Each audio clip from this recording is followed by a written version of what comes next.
santri-santri dulu pada waktu ngaji iku ngaji Fatihah itu sampai lowang, ada yang sampai 3 bulan, ada yang sampai 4 bulan. Nah, karena apa? Karena Fatihah ini termasuk rukun qauli, rukun sholat yang berupa ucapan, maka harus benar. Jadi syarat yang nomor 4 tidak sampai terjadi perubahan pada Fatihah yang bisa merubah makna. Di antaranya makhrajul hurufnya yang kurang pas sehingga berpindah atau diganti dengan huruf lain, otomatis ini merubah makna.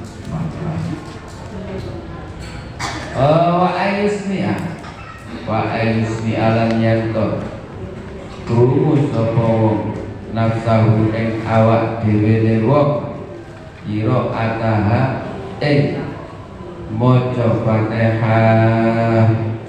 Nah, itu syaratnya. Syarat dari Fatihah harus didengar oleh dirinya sendiri.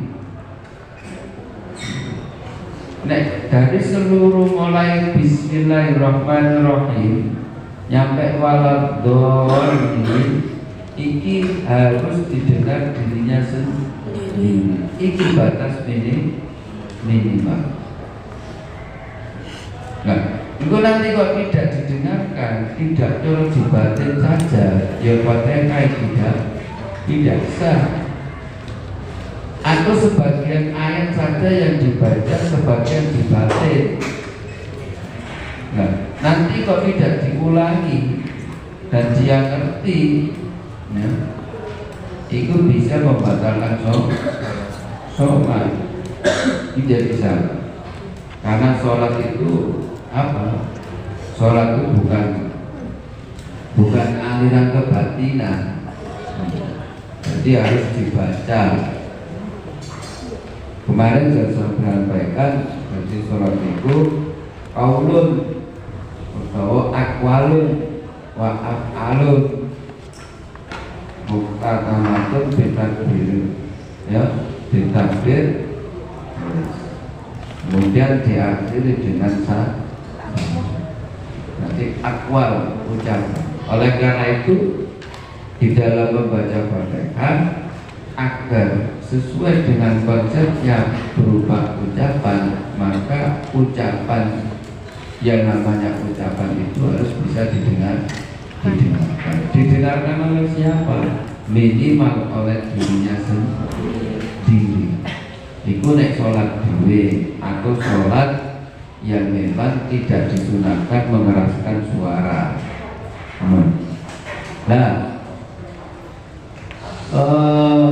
engko nek apa namanya ada bagian huruf yang tidak terdengar, ada bagian huruf yang tidak terdengar, iki ndadekno tidak sahnya Fatihah. Boleh gak ndadekno sah Fatihah kok tidak diulangi, ya otomatis secara otomatis sholatnya tidak sah. Nomor 6 wa alla yatakhallalah lan yanto orang nyela-nyelani ing Fatihah apa zikrun zikir ajnabiyun kang liya. Bacaan Fatihah pada waktu sholat syarat yang nomor 6 tidak boleh disela-selai oleh zikir lain.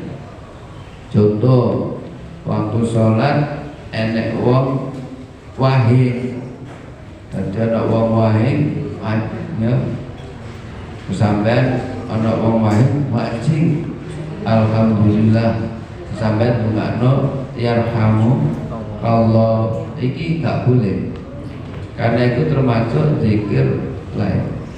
Utawa enek wong mati ngomong innalillahi wa inna ilaihi raji'un pada waktu membaca Fatihah. Utawa ono adzan bales jawab adzan pada waktu sampai membaca Fatihah di dalam sholat. Nah, iki bisa memutus bacaan Fatihah. Harus diulangi. Kok gak diulangi, ya nanti Fatihahnya tidak sah. Nah, kecuali nanti zikir yang ada hubungannya dengan sholat, contoh kayak zikir mojo aminnya bacaan imam pada waktu sholat taraweh ya, imamnya sudah membaca Fatihah terus sampean nututi membaca Fatihah. Nah, tapi selesainya sebelum imam pada imam maladhdallin sampai necek pojok iya karena berdua iya karena stain, maka tetap disunahkan membaca amin bersama imam. Nah, itu tidak memutus bacaan Fatihah karena masih ada korelasi hubungannya dengan sholat itu sendiri, yaitu disunahkan membaca amin setelah bacaan Fatihahnya imam, meskipun kondisi makmum dalam membaca Fatihah. Tapi nek zikir jawab zikir di luar sholat itu bisa membatalkan bacaan Fatihah. Berarti syarat membaca Fatihah di dalam sholat iki ada 6.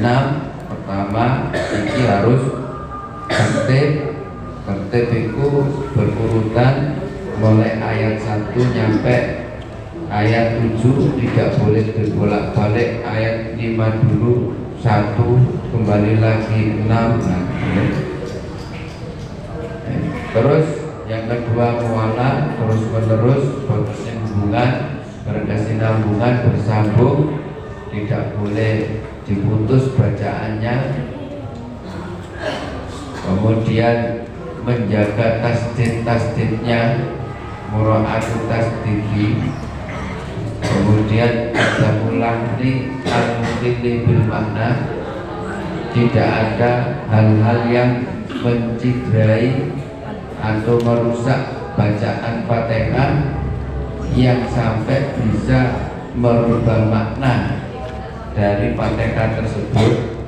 Biasanya iki nyampe ibdal, mengganti huruf atau mengganti dhamir, kaya an-amta diganti an-amti, bahaya, berbeda. Yang nomor 5, seluruh huruf bacaan Fatihah harus didengar oleh dirinya sendiri, minimal terdengar oleh dirinya sendiri, dalam arti tidak boleh dibatin. Kemudian untuk yang terakhir ini tidak boleh disela-selai oleh zikir lain,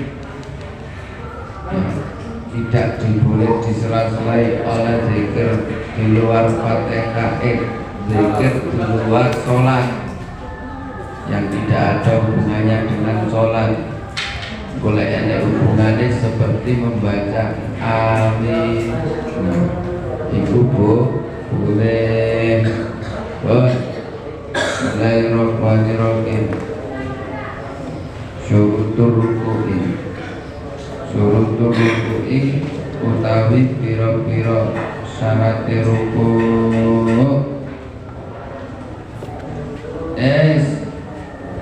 Iku ayat antanal yen to merkoleh apa rohatahu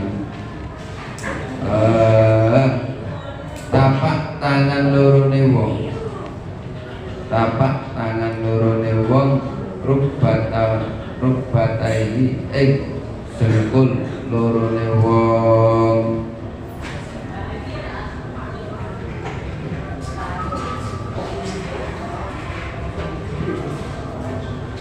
Syarat rukuk ya, iki gak katakan rukuk itu imkina. Dikatakan orang rukuk itu ketika dhek jongkok sampai kedua tangan ini mampu meraih kedua lutut. Minimal dhek jongkok, ukurannya apa? Ukurannya kedua tangan ini bisa mencapai atau mengapai kedua lutut. Iku wis diarani rukuk. Nek jejeg ngene guys, tapi nek dhek jongkok sampai bisa menyentuh kedua lutut, ini sudah dikatakan rukuk jongkok. Nah, itu batasannya. Berarti tidak boleh jejeg ini nggak boleh. Di batasannya syaratnya itu minimal batas dia bisa dikatakan rukuk jongkok itu ketika kedua tangan, telapak tangan ini mampu menyentuh mengapai dua lutut.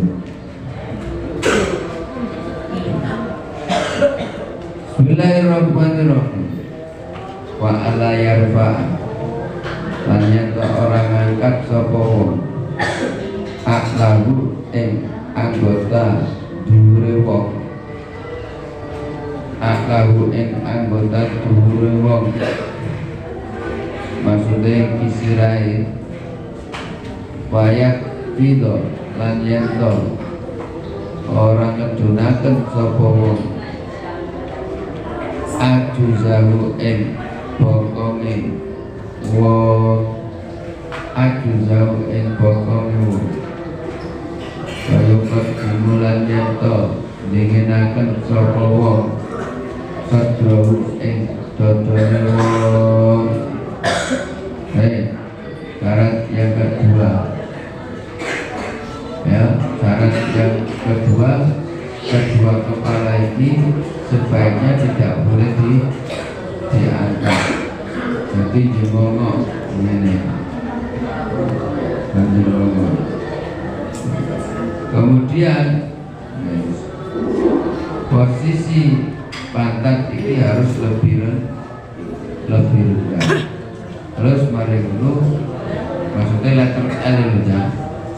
Jadi gambar letter L. Jadi rumus batasannya guys ini.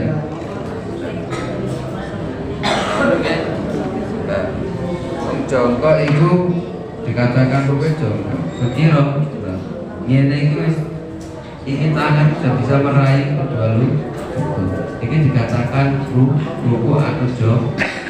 Nah, yang kedua, ini dada ini harus ditarik ke depan, kepalanya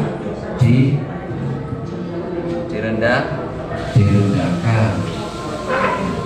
Yang biasanya itu syaratnya. Oleh karena itu, gak oleh rukuk itu jejeg ngadeg, ya boleh. Bismillahirrahmanirrahim. Syurutus sujudi utawi pira-pira syarat sujud. Pertama iku ayakuna yen to ana apa sujud iku ala sab'ati a'dha'in ing atase pitu pira-pira anggota. Syarat sujud yang pertama sujud harus ya dengan 7 anggota.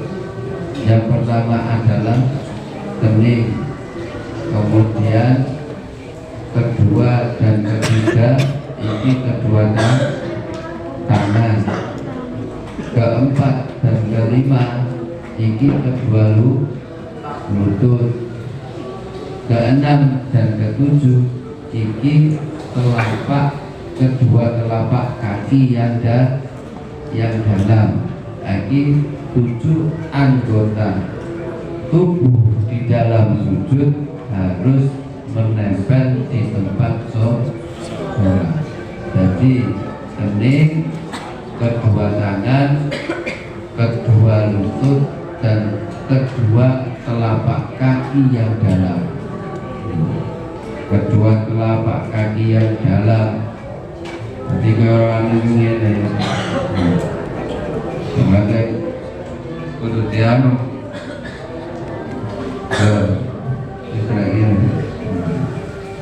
di anggota sujud. Ini yang sujud ini jejak, gak boleh ini atau diangkat ya. Jadi ini telapak kaki yang dalamnya jejak no. Paham? Saya sama nek sholat. Lo gak boleh dipeluk no ini. Itu anggota sujud ada 7. Terus yang harus diperhatikan, yang paling tidak bisa ditolerir adalah wa antakuna lan yen ono apa aja batu-batu iku maksufatan kang den buka. Iku maksufatan kang den buka. Syarat yang nomor 2, kening batuk itu harus dibuka pada waktu sujud. Jadi boleh sampean sholat ngene, sholat ngene gawe kopiah atau gawe serban. Nah, kok seperti ini jelas kening tidak bisa nempel nang ngene tempat sujud. Harus dibuka. Harus dibuka betul. Nah, bukan hati nang kopiah waktu sholat itu dibuka. Lah, anggota kening itu mana? Kening itu mulai tumbuhnya rambut sampai di atas apa ini alis. Nah, ini kudu nempel. Nek kene tidak. Iki apa ini? Iki tidak. Kalau sujud kok ini kan. Pokoknya area kuning ini ada yang menempel tempat sujud secara langsung terbuka, tidak terhalangi. Iki sholatnya kok terhalangi ini? Terhalangi ini. Allahu Akbar. Jadi pakai kopiah belum usah nilai. Ini harus dibuka. Nah, sampean pakai kopiah atau pakai imamah, pakai serban, ini harus dibuka. Area kening ini harus ya, pokoknya dure alis mesrek kenceng, nyampe cukule rambut ini jenenge kening. Ini kok tempel no sisi manapun nggak apa-apa, sudah mewakili. Tapi nek pinggir kene tidak bisa mewakili, itu bukan kening. Paham ya? Karena hati-hati nek sholat kopiah itu dibuka dan batuke bisa menempel pada tempat sholat. Paham? Hati-hati. Karena ini yang tidak bisa ditolerir. Berbeda dengan tangan. Nek tangan ini sunnah terbuka, sunnah bisa nempel langsung. Seandainya tertutup kena baju sampean, ini tetap sah. Kaki juga seperti itu. Sehingga ketika kaki kok tidak nempel langsung, ini tetap sah. Tapi nek kena itu tidak bisa ditolak, tidak bisa diampuni. Harus terbuka, harus langsung ke tempat sujud, nempel langsung. Nah, kenapa? Karena sujud ini termasuk pol-pole penghambaan kita.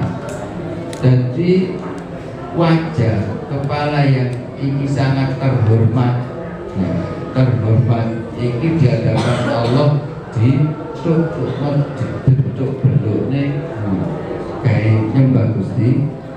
Makanya wong ini kok sujud kepada siapapun nyampe baru ingin nemplek iki haram, bahkan nyampe esok kufur barang.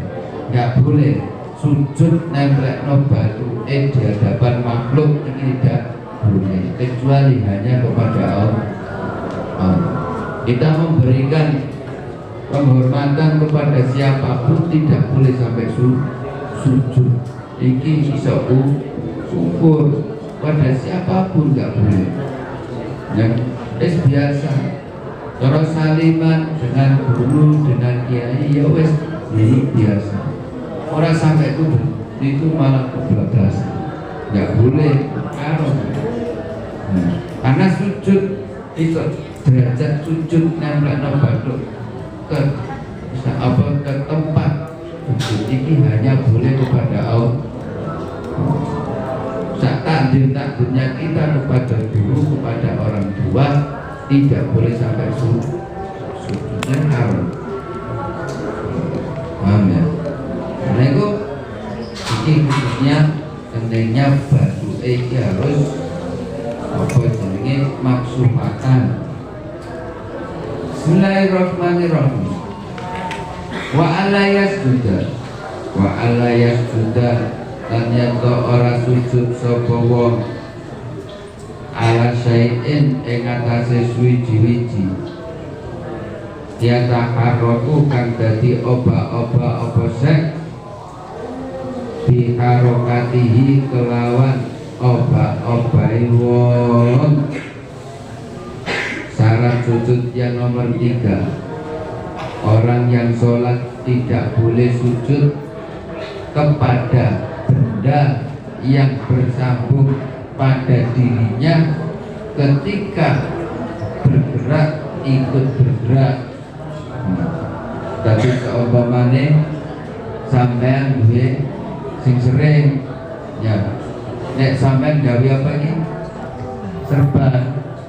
Ya, dia serban sampean cangklukno nang kene, terus pada waktu sampean sujud, lah serbane digawe sujud, iki tidak sah sujudnya.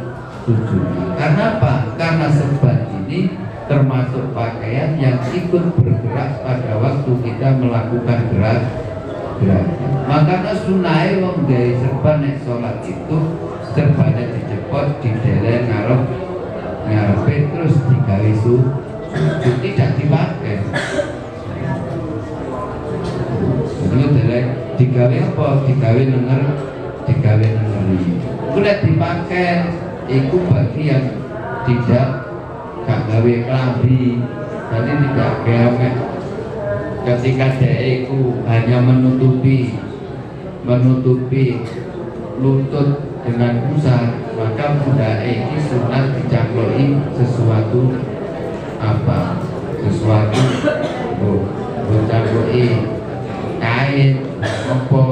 Tapi dia sudah pakai klambi, ya wes serbane kayak nandai nek sampai sedang kayak garisi itu hukumnya Ego ketika kita pakai cangkluk ini khawatirnya iki dibuat sujud. Nah, waktu bajunya iki besar, lebar, pakai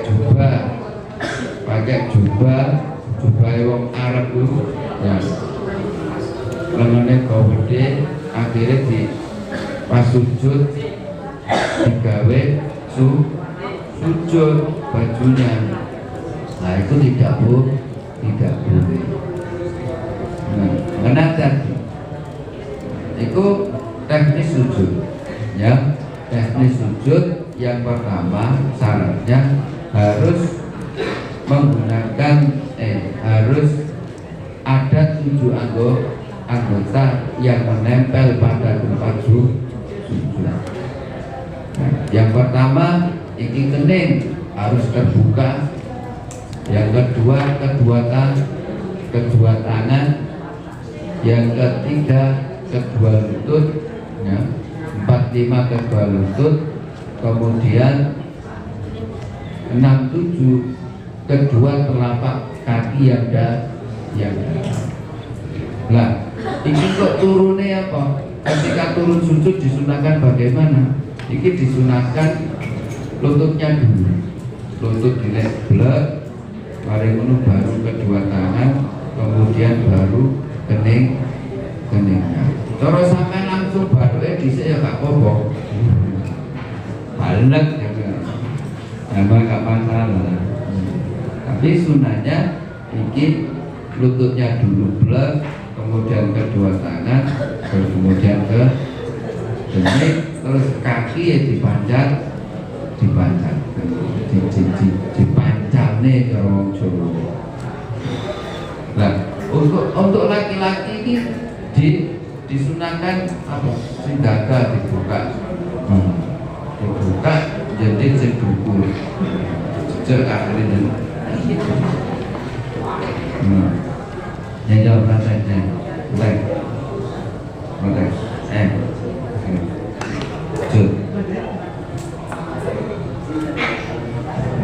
Jut sama biasanya di jut.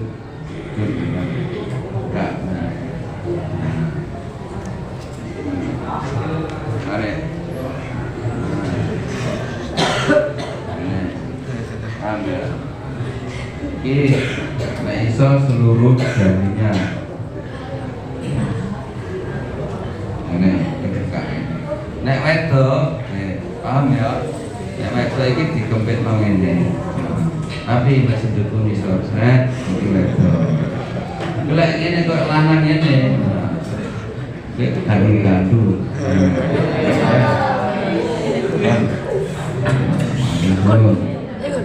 Paham ya?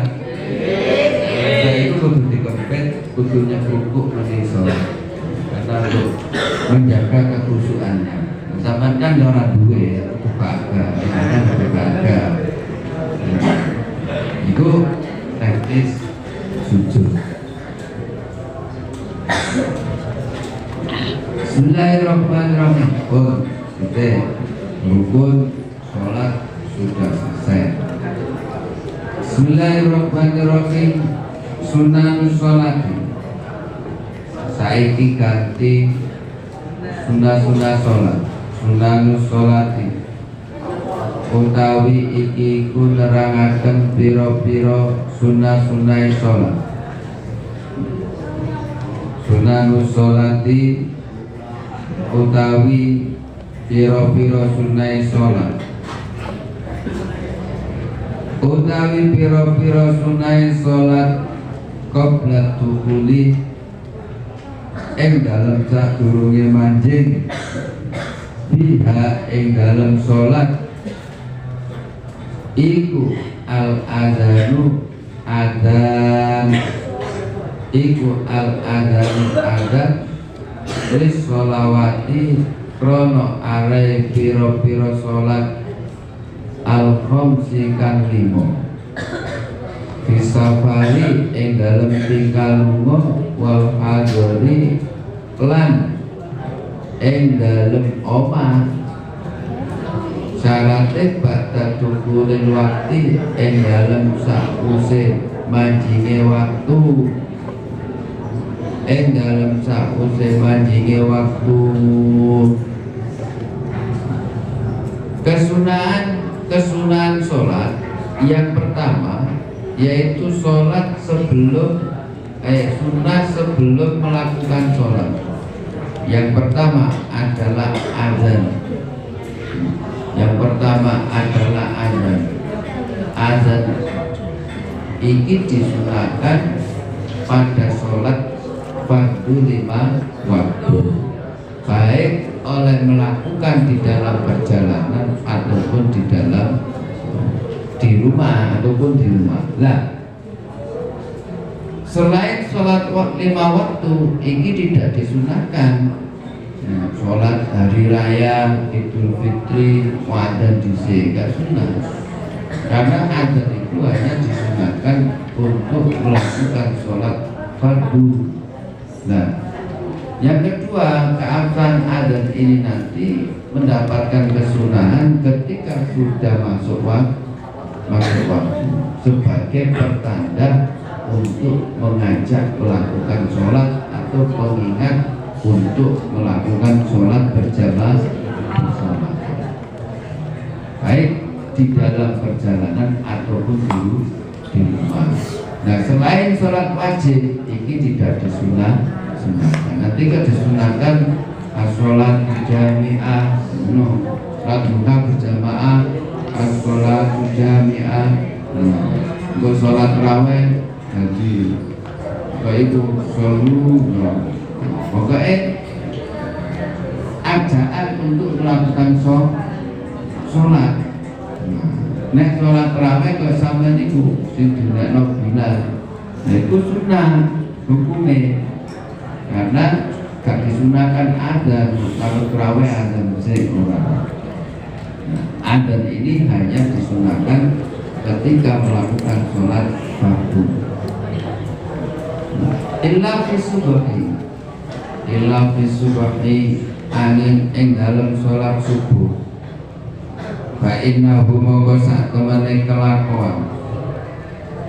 Fa innahu mongko sak temene kelakuan iku yusanu dan sunaken lahu kedhe sholat subuh apa adzanani adzan loro. Apa adzanani adzan loro. Akaduhuma utawi salah sijine adzanane iku minis bilaili saking separone wengi. Pasani hima utawi kaping pindhone adzanane iku ba'da tulu'il fajri ing dalem sause metune fajar sotik.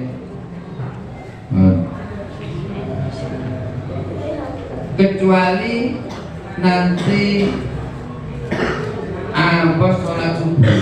Sholat subuh ini disunahkan 2 adzan. Yang pertama dilakukan pada waktu tengah malam. Yang kedua ini dilakukan pas masuk waktu sholat subuh atau fajar sotik. Nah ini faedah untuk mengingatkan agar nanti juga beribadah di malam hari, ya mulai bisa tahajud kalau sampean kayak maca Quran kayak ngapane. Nah, itu adzan yang pertama disunahkan mulai tengah malam atau tidak harus tengah malam, yang penting lebih dari tengah malam. Ini sudah disunahkan adzan subuh yang pertama. Yang kedua ini pas waktu masuk sholat subuh. Berarti adzan itu disunahkan pada tiap sholat fardu pada waktu masuk sholat, kecuali sholat subuh ini disunahkan adzan 2 kali. Yang pertama adzan dilakukan setelah masuk tengah malam. Yang kedua adzan pas waktu masuk sholat subuh. Wal iqamatulan iqamah muttasilatan hale tetemu bisolati kelawan sholat. Bisolati kelawan sholat. Kesunahan yang kedua sebelum melakukan sholat, yaitu melakukan iqamah. Nah, Allahu Akbar, Allahu Akbar. Nah, tapi qomat langsung disambung untuk melakukan sholat. Sunai ngono. Jadi nek qomat iki harus ya segera mutasin untuk melakukan sholat fardu. Qomat mari qomat Allah Akbar. Baru ini cek menang ngajek ngopi. Nah, ini tidak. Dari kesunahannya itu ketika akan sholat, iki langsung qomat terus melakukan sholat berjamaah. Wasiwaku lan siwakan. Wasiwaku lan siwakan.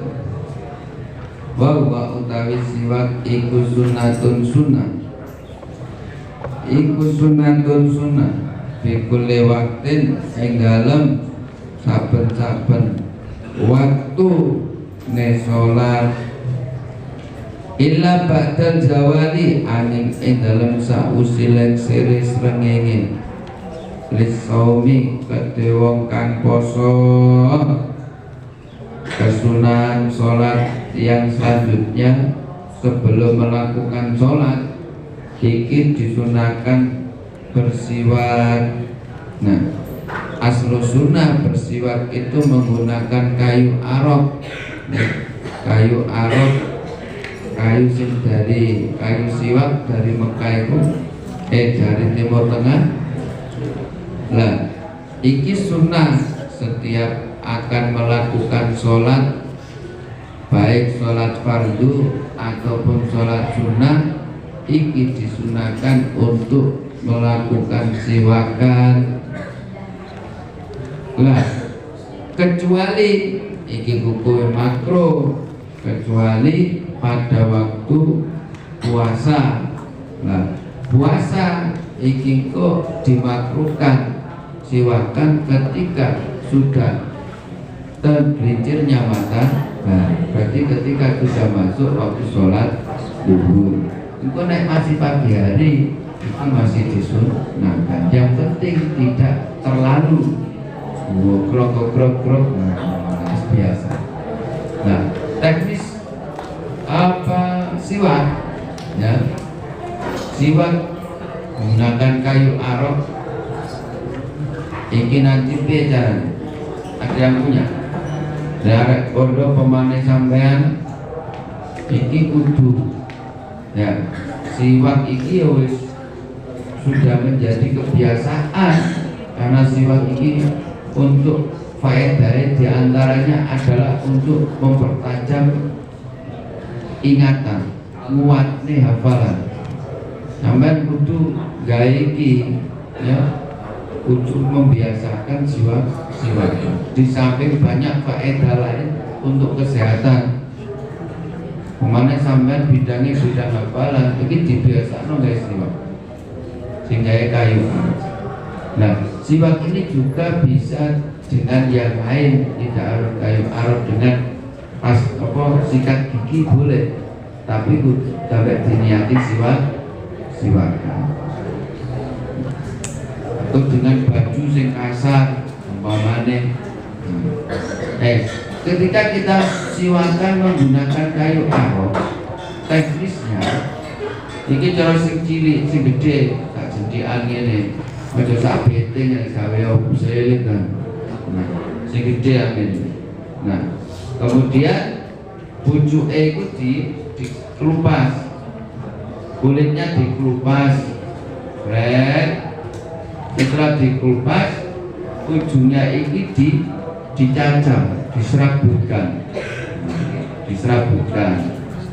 Nah, ini nanti unsur-unsur yang ada di dalam kayu arok ini bisa diserap oleh tubuh dan bisa membersihkan gigi koyok sikat meniku.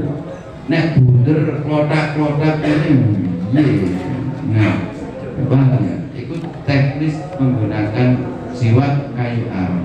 Jadi kok bujuke iki dikelupas kulitnya, kemudian dicacah sehingga berserabut. Nah, inilah fungsinya yang untuk membersihkan gigi dan unsur-unsur yang ada di dalam kayu arok ini bisa terserap masuk ke dalam tubuh, yang bisa menambah apa jenis, yang bisa untuk kesehatan. Paham ya? Orang bener gelondongan ngono. Nah, gelondongan nak klotak ya. Nanti gak iso tidak bisa membersihkan gigi, karena gak enak serabutnya, dan zat-zat unsur-unsur yang di dalam siwak itu tidak bisa diserap oleh tubuh. Nah, itu siwakan. Itu hukum sunnah yang dilakukan sebelum melakukan sholat. Watihatu sutrotin, watihatu sutrotin lan ngalap aling-aling liman imururin krono nyegah liwate wong suwi, liman imururi akadin krono nyegah liwate wong suwiji baina yadaihi ing dalem ngarepe ing dalem ngarepe ahad ing dalem ngarepe wong, ing dalem ngarepe wong. Nah, iki sunah to. Dadi sunah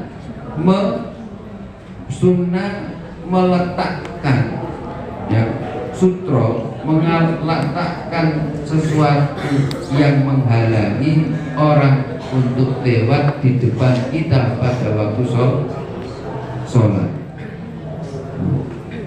Nek sampean gawe serban berarti meletakkan serbannya. Ketika saya membawa sajadah berarti membatasi dengan sajadah. Tadi disunahkan memberikan tanda di depan kita bahwasanya ada orang sholat sehingga nanti tidak dilewati orang. Iki hukumnya sunnah. Makanya sampai gawe serban, iki sunnah, iki serbane digale ngarepe digale sujud dan juga berfungsi sebagai tanda bahwasanya kalau ada orang lagi sholat. Nah, engkau nek ketika ada serban, ada sajadah, maka orang yang lewat iki hukumnya haram. Kok lewat melangkai ini haram, karena sudah diberi tanda. Tapi nek belum diberi tanda kok gak bisa mengidentifikasi, maka gak salah sih lewat. Engkau nek wis diwehi tanda, kok enak orang kita boleh menyingkirkan. Singkir no, ini saya tanda yang ini sholat. Nah, itu kesunahnya adalah ittifaqu sutrotin liman imururi ahadin baina yadayhi. Jadi meletakkan sesuatu sebagai tanda agar tidak dilewati orang lain di depan kita pada waktu sholat. Itu hukumnya sunnah. Nah, sunnah sebelum melakukan sholat. Bismillahirrahmanirrahim. Sunanus sholati utawi pira-pira sunai sholat pada dukuli ing dalam sakuse manjing fiha ing dalam sholat, fiha ing dalam sholat iku nau'ani ono loro, iku nau'ani ono loro. Rupane aba'adun sunnah aba'ad, rupane aba'adun sunnah aba'ad, wahai atun dan sunnah hayat, wahai atun dan sunnah hayat. Tadi sudah kita bahas kesunahan di luar sholat. Sekarang sunnah-sunnah di dalam sholat. Kesunahan pada waktu melakukan sholat. Ini ada dua, yaitu sunnah abad yang pertama, yang kedua adalah sunnah hayat. Lah, sunnah abad itu apa? aba'atu sholati utawi piro-piro sunnah aba'ate sholat iku sab'atun ono pitu. Sunnah aba'at di dalam sholat ini ada 7. Berarti kesunahan yang dilakukan pada waktu sholat yang pertama adalah sunnah aba'at yang jumlahnya ada 7. Rupane man utawi sapane sesek man utawi sapane wong iku taroka tinggal sapa man syai'an ing suwiji-wiji minha saking sab'atun yasjudu mongko sujud sapa man lisahwi krono arai lali. Iki diteruskan sunnah aba'at jumlahnya ada 7. Lah barang siapa waktu sholat meninggalkan ketujuh sholat sunnah aba'at iki disunahkan untuk melakukan sujud sahwi. Iki sujud sahwi iki hukumnya sunnah. Nah, tujuannya sujud sahwi adalah untuk menyempurnakan sholat. Jadi wong nek meninggalkan sunnah aba'at iku nisbate sholatnya iki kurang sempurna. Cara klambi iku bolong-bolong. Nah, kemudian disulam, didondomi, dijahit dengan menggunakan sujud sahwi. Kalaupun enggak sujud sahwi, ya tetap sholatnya sah karena sunnah aba'at ini hanya apa sunnah. Jadi sunnah aba'at itu hukumnya sunnah. Ketika ditinggalkan disunahkan untuk sujud sahwi untuk menyempurnakan sholatnya karena meninggalkan sunnah aba'at. Ya. Kalau gak dilakoni ya tetap sholatnya sah. Wa ya utawi sab'atun Waya utawi sab'atun iku al-julusu lungguh al-awalu kang kawitan. Iku al-julusu lungguh iku al-julusu lungguh tasyahud. Gimana nih? Iku al-julusu lungguh tasyahud al-awalu kang kawitan. Yang pertama sunnah aba'at adalah duduk tahiyat awal.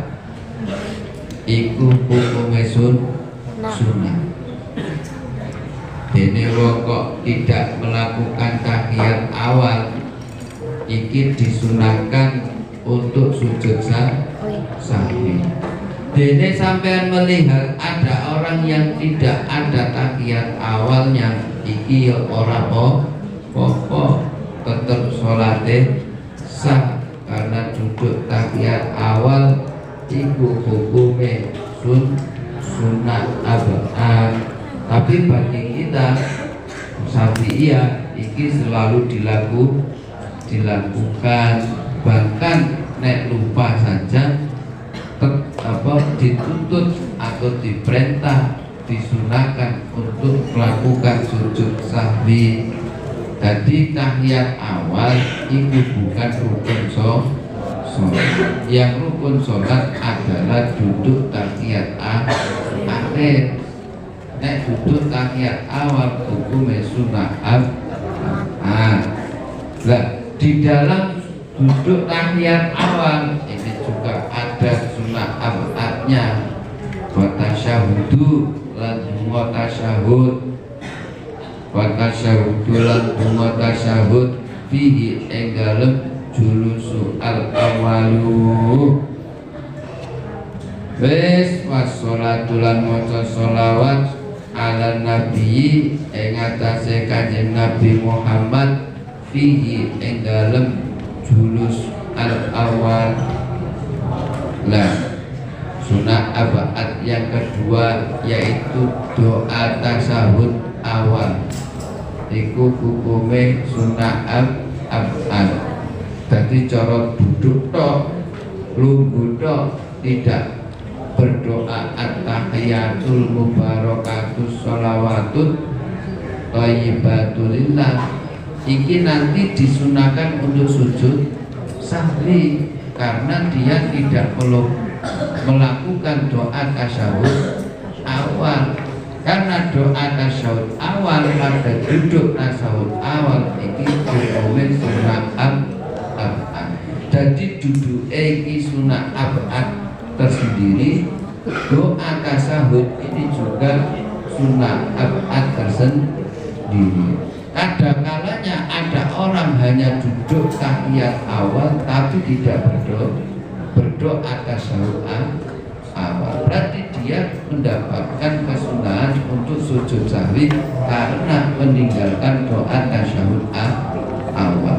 Nek dia meninggalkan duduk tasyahud awal, otomatis meninggalkan duduk tasyahud awal dan meninggalkan doa tasyahud awal. Maka disunahkan untuk sujud sahwi. Sujud sahwinya cukup satu, meskipun meninggalkan dua sunnah ab'ad. Kemudian sholawat. Berarti asyhadu an la ilaha illallah wa asyhadu anna muhammadar rasulullah.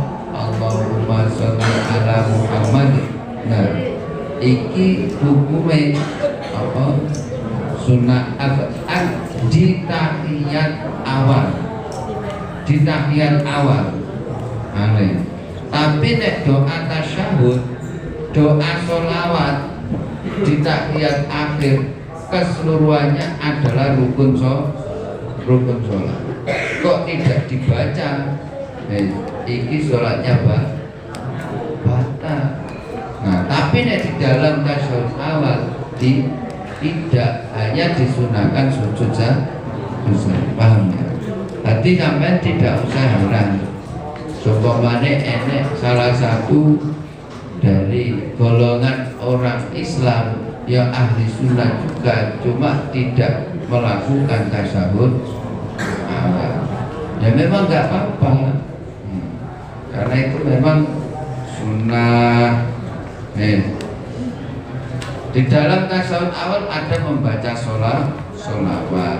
Berarti kok nek wong meninggalkan tasyahud awal, otomatis meninggalkan tiga sunnah ab'ad. Yang pertama duduk, yang kedua baca tasyahud, yang ketiga baca sholawat kepada kanjeng Nabi. Double. Maka sangat disunahkan untuk sujud sahwi, tapi hanya satu kali sudah mencukupi untuk menambeli, untuk menyempurnakan, meninggalkan tiga sunnah ab'ad. Benar. Berarti kok nggak harus sunnah ab'ad 2 kali, kudu sujud sahwi 2 kali, tidak.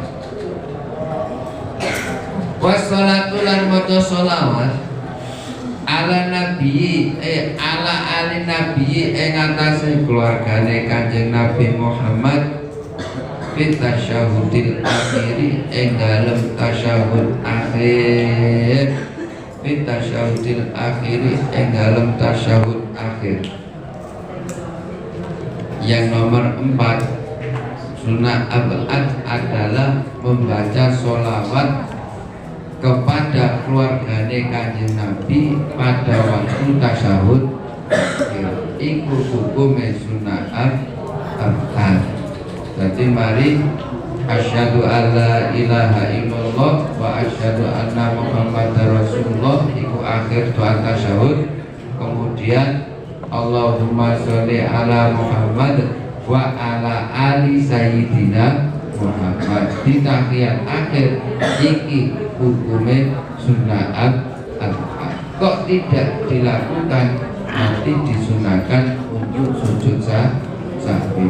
Di dalam tahiyat awal tidak disunahkan membaca sholawat kepada keluarganya Kanjeng Nabi, tidak sunnah, hanya di tahiyat akhir.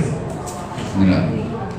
Nah, sedangkan sholawatnya di tahiyat akhir dan doa tasyahudnya ini menjadi rukun, harus dibaca. Kok tidak dibaca maka sholatnya tidak sah. Sengaja dan tahu itu rukun sholat.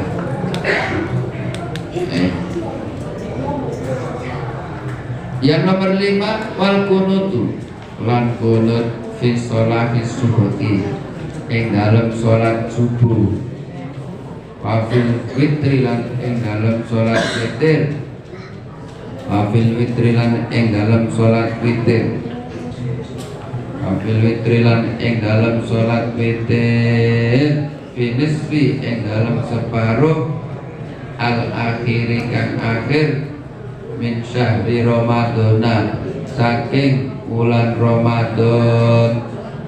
Sunnah abad yang nomor 5 yaitu membaca doa kunut di dalam sholat subuh. Iku hukumnya sunnah abad. Sapa wonge sing meninggalkan kunut di sholat subuh disunahkan untuk sujud sahwi.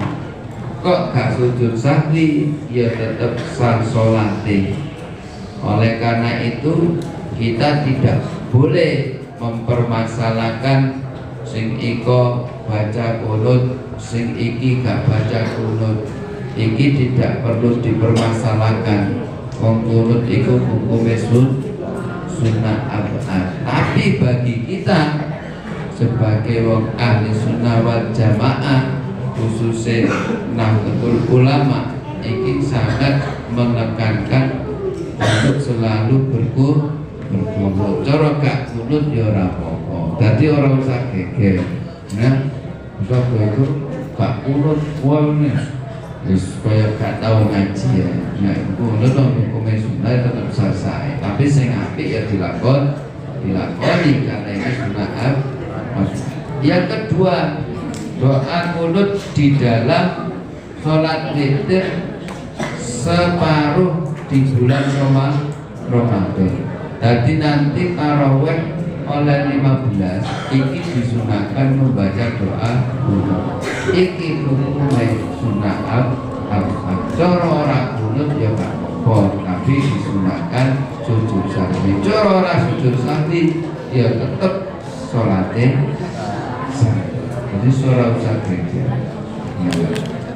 Al-qiyamulan jumeneng lil kunuti krono dunga kunut, lil kunuti krono dunga kunut. Tadi duduknya sendiri ikut juga sunnah.